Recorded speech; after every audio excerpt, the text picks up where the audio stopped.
Hello everyone, I'm Kim and welcome to my sewing room. I hope you're all really well and are having a lovely day. Now this video is first of many, so I've decided to work on my series on pattern matching. So when I was looking into pattern matching, I was pulling out all of these various garments that I had made up over the last couple of years, and it dawned on me that it's not just about pattern matching.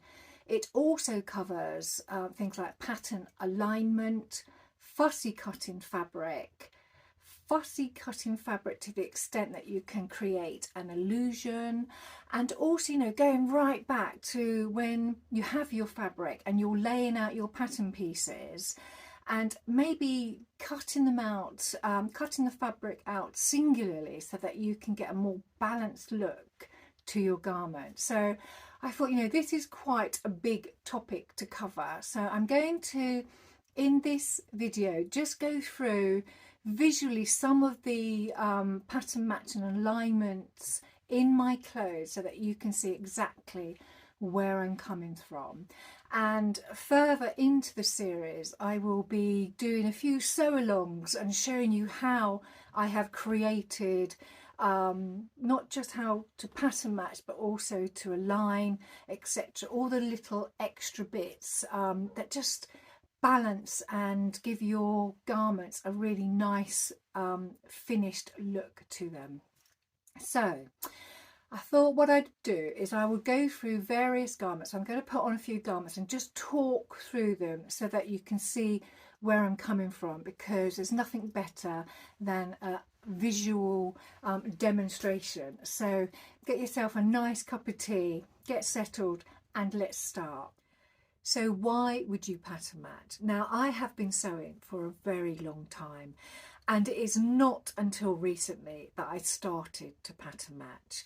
I would generally just put my pattern pieces on the fabric, cut it out, get it made up and in the wardrobe. It was a bit of a, process, and that's the way the instructions told me to do it, and that's the way I did it.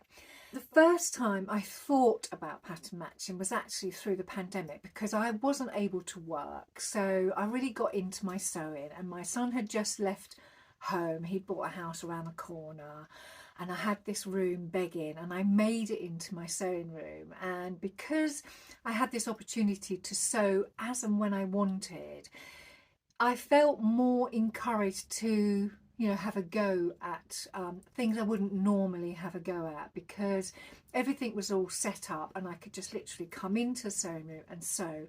Whereas before I'd have to set up, and by the time I set up I'd already wasted time setting up, and really all I wanted to do was sew.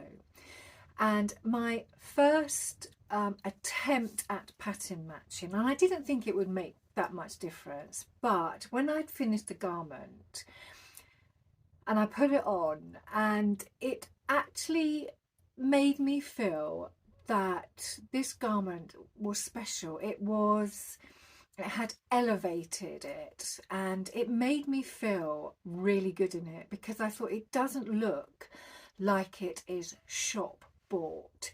It just looks, very unique, and I don't know, it was just balanced, and I loved it, and I loved the way it made me feel. So I kept on trying to do pattern matching as and when I could. Sometimes I failed terribly, but the thing is just to keep going. So I thought what I would show you is I show you this shirt, because this is how I would generally make up all of my shirts, and this shirt in particular has been in my wardrobe for a very long time. I absolutely love it, but it is screaming out to be pattern matched. And if I knew back then what I know now, this shirt would have definitely have been pattern matched. So I'm going to stand up and just quickly show you so you can see exactly what I mean. And I'm sure, we all have garments like this in our wardrobe. And obviously it doesn't stop me from wearing it, but whenever I do put it on, I do think, if only I'd pattern matched.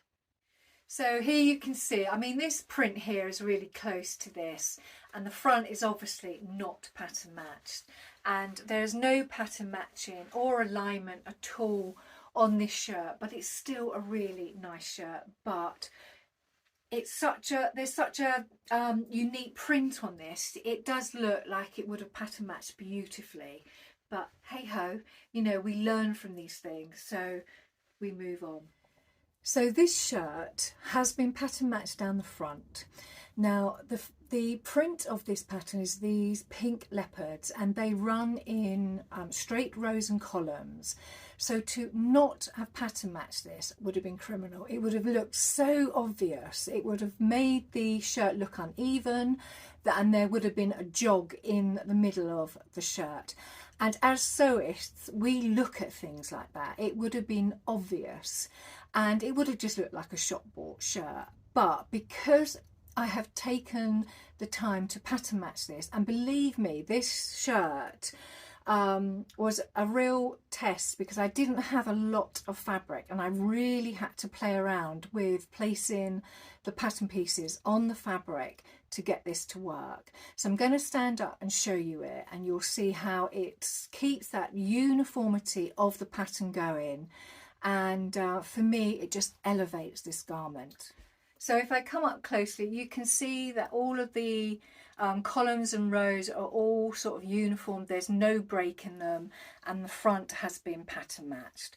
So as well as doing that, what I wanted to do also is I wanted to carry on the alignment of the leopards onto the sleeves. So there is, if you look closely, you can see that they are aligned all the way across the garment, and I do try to do that as much as the fabric will allow me to do. So I've not only pattern matched it, I've also aligned my front bodice piece to the sleeves.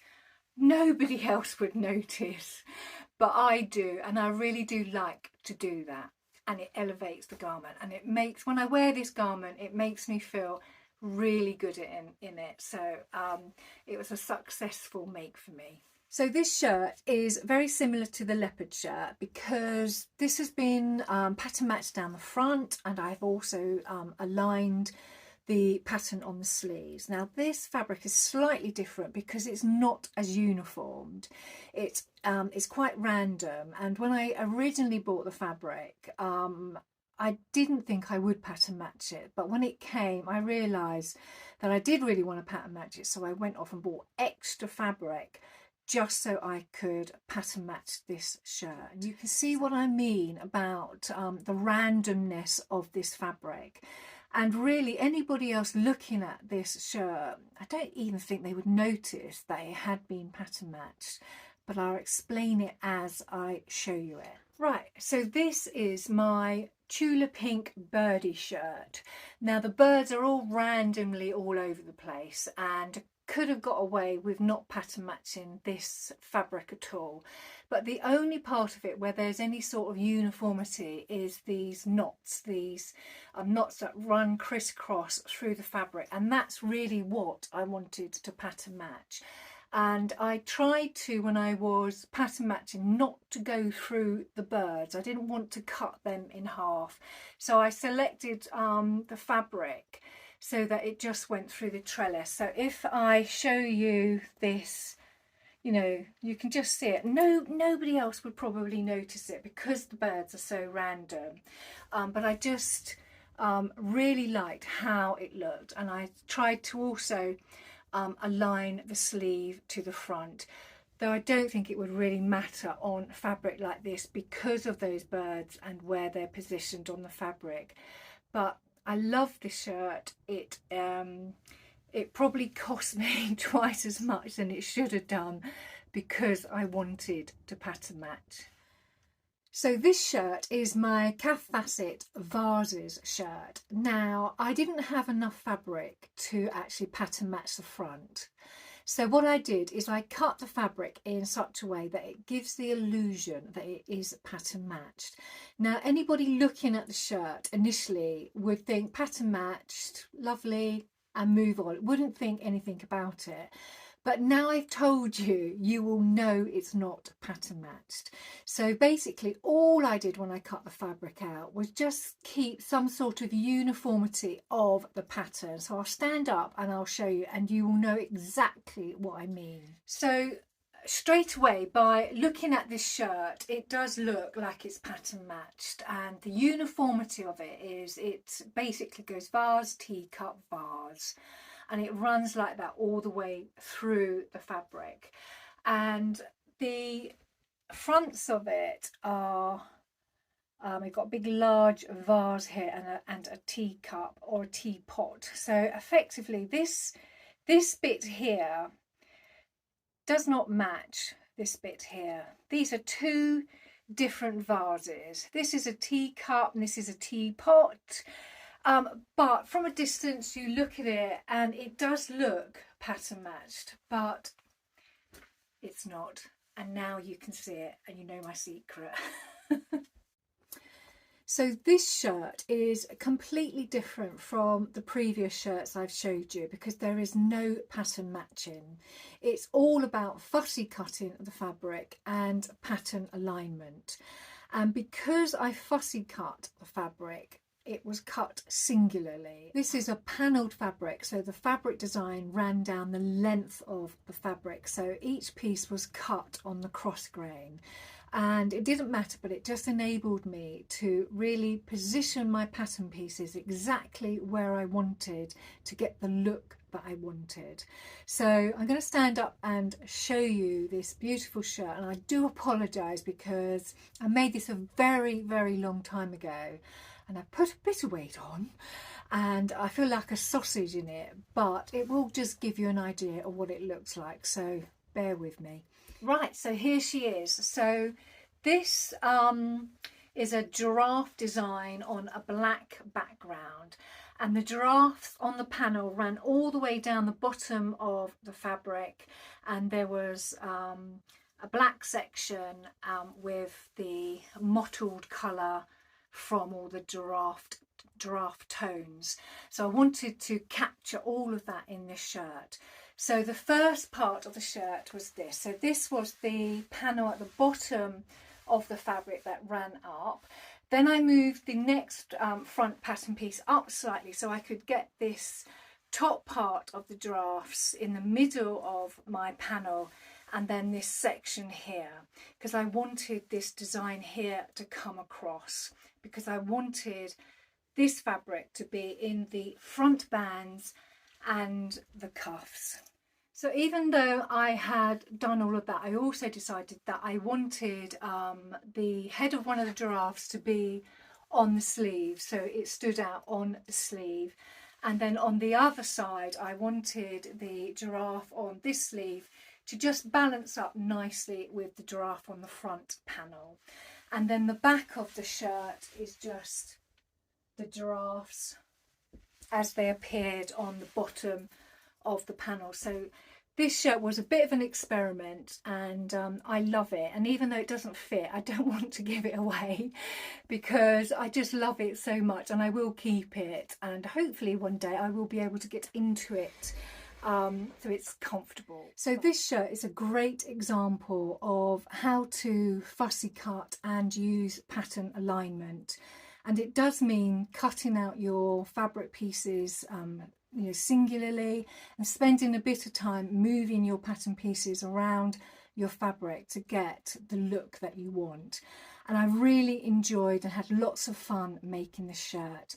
And though I made this is a very long time ago, I don't know why I haven't done it again, and bringing it out and showing you has made me feel maybe I want to have a little go at doing another panelled shirt. So watch this space. I thought I would quickly show you this blouse, because this blouse is just about pattern alignment. The fabric is quite busy and it didn't warrant any sort of pattern matching, but I felt because of this obvious design in the fabric, it needed to be centered in the front of this blouse. So I'll just quickly show you where I've centered it on the front of the blouse and also the arms. So here you can see this blouse has this heart, and these hearts were randomly scattered around the fabric, and I just wanted the heart in the middle here, and I also wanted to ensure that I had a heart on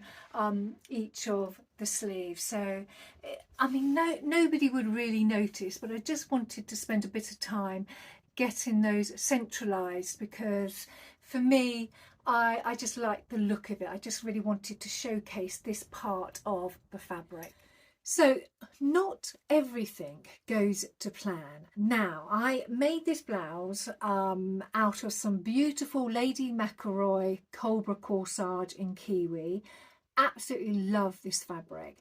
And when I looked at the fabric when it came, the design on the fabric was quite random, and so I just assumed, you know, the fabric was folded over on my cutting table. I placed my pattern pieces down, cut it out, sewed it up.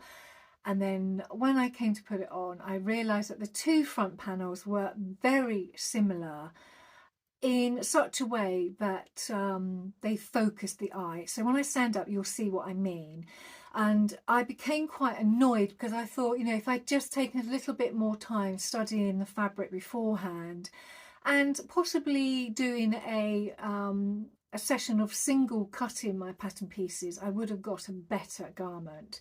But even so, I still wear this. I still love it. But every time I see it in sort of the mirror, or, you know, when I'm filming, I do think, yeah, if only I had just sort of slowed down a bit and thought about how the pattern pieces would come together, it would have probably have turned out being a completely different garment. Here they are, the offending flowers. Now, I'm just grateful that they weren't higher up, that they are here, but they just sit so obviously the same. And if this had been cut in a different part of the fabric, this blouse would have been completely different. So yes, what can you say? I mean, I still love it, and I will probably make another one of these. And I have got some of this Cobra corsage fabric in my stash in a different colourway, so, you know, I might maybe make it again. So yeah, what can you say? So all of the pattern matching I have shown you has been on the fronts of shirts, but obviously you can pattern match other parts of your garments. So I've just got two different examples here to show you before we move on to the next part of this video. And the first one is on this blouse. So on the front of this blouse, there is absolutely no pattern matching at all. There are pin tucks, it just drapes down, beautiful. But on the back, it has a top opening. So what I did decide to do is to just pattern match that central seam. So it still looks like it's joined, it's got, you know, it's got the continuous flow of the fabric, but it has been pattern matched. Obviously not a necessity at the back of your garment, but I had enough fabric to do it, and I thought, why not? So the other thing I pattern matched a while back is when I made my first pair of pyjamas, and not that anyone's going to see them, but I decided to pattern match the pocket. And my husband did comment at the time, who on earth's going to see that? So I thought, it doesn't matter. It's, you know, you're in the moment, aren't you, when you're making up your garments? And I just had, you know, it's quite a bit of fabric around. So I thought, yeah, I'll just pattern match my pocket. And I had a bit of fun doing that. And I also outlined the pocket with the piping to make it stand out, so it didn't get totally lost in the fabric. But yeah, that was a bit of fun. So throughout this series, what I want to do is I want to do a few sew-alongs and incorporate pattern matching, pattern alignment and fussy cutting, so that we can have a bit of fun and you can see how all of these things work and how my mind works when I'm buying fabric and playing with it and cutting it out. So there are all the garments that I've gone through. So you can see this is quite a big topic to cover, so a lot of the videos will come as and when I get around to doing them. I thought I would finish the video off by just going through what is pattern repeat. Now, pattern repeat is obviously really important when you want to pattern match, because you have to recognise where the design in the pattern is repeated and how it is repeated. So up here I'm going to put a diagram of the most common used repeats in fabric, and they are the full drop repeat, half drop repeat and the brick repeat. Now there are lots of different repeats out there, so they aren't limited to just these three. There are diamond, mirror, random, there's lots of other repeats, but just be aware that when you look at your fabric you can see where the repeat is. Sometimes when you're viewing fabric online it's not obvious where the repeat starts and finishes, but you could always contact the supplier and ask them how big the repeat is and if it is actually squared. Some suppliers provide this information online for you. They'll put repeat 29 inches, for instance. But is that both horizontally and vertically? So you just need to check that. When I buy fabric, I will generally just buy an extra ½ metre or a metre, depending on how big that repeat is. So I haven't really made clear, you know, what a repeat looks like. So what I've got a tiny little piece of fabric here, just to show you a really small repeat. And basically a repeat is the distance between the start and end of a pattern on the fabric. So here you can see the start of this design here, and it runs across, so this skull here with a little purple patch runs across to the start of the skull on this side with the purple patch. So that is at the beginning of the patch, and also that's at the beginning of the patch. So that's the start of the pattern repeat horizontally. And then vertically, this purple patch here, he is down here as well. So there's a purple patch here hiding under this tape, but that is the top of the patch, because that's the top of the patch, and that runs across to the top of the patch that side. So this repeat is really small, and if you look you can see where, you know, it's repeated in full drop style. So if I was making, because my husband wants a shirt in this fabric, so if I was making a shirt for my husband in this fabric, I probably would not need to buy any extra fabric, because that repeat is so small. I could probably get the shirt out of this fabric with no problem, but I won't know that until I actually place my pattern pieces on the fabric and test it out. And I will be showing you how I do that in a future video. I would just say most of us now buy our fabrics online, and it is very hard to determine how big a print is on fabric. Many a time I've bought a print thinking the design is quite small, and then when it arrives it's actually a lot bigger than I expected. So there's always the option to ring the supplier just to ask them, you know, the size of the pattern repeat if they don't provide that, and also if that pattern repeat is the exact same measurement running horizontally and vertically, because that is obviously also quite important. But when I buy fabric, I will generally just buy extra fabric to ensure that I can get a pattern match out of that fabric. So if the repeat is quite small, I will buy an extra ½ metre, or if it's quite large I'll buy a whole metre, and that for me has worked. I have been lucky in the past where I have managed to move the pattern pieces around, not follow the layout within the pattern instructions, just to move the pattern pieces around, or even singularly cut fabric very carefully to ensure that I can get all of my pieces out of that fabric, but to cut it singularly so that I can really use as much of my fabric as possible to ensure that I get that pattern match that I'm looking for at the end.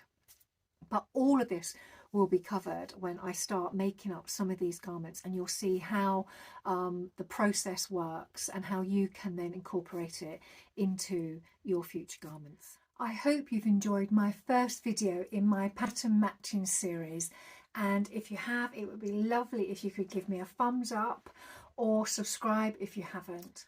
I'm off now to go and find a pattern and some fabric so I can make up the first garment with pattern matching incorporated, and hopefully it will inspire you to have a go at pattern matching yourself.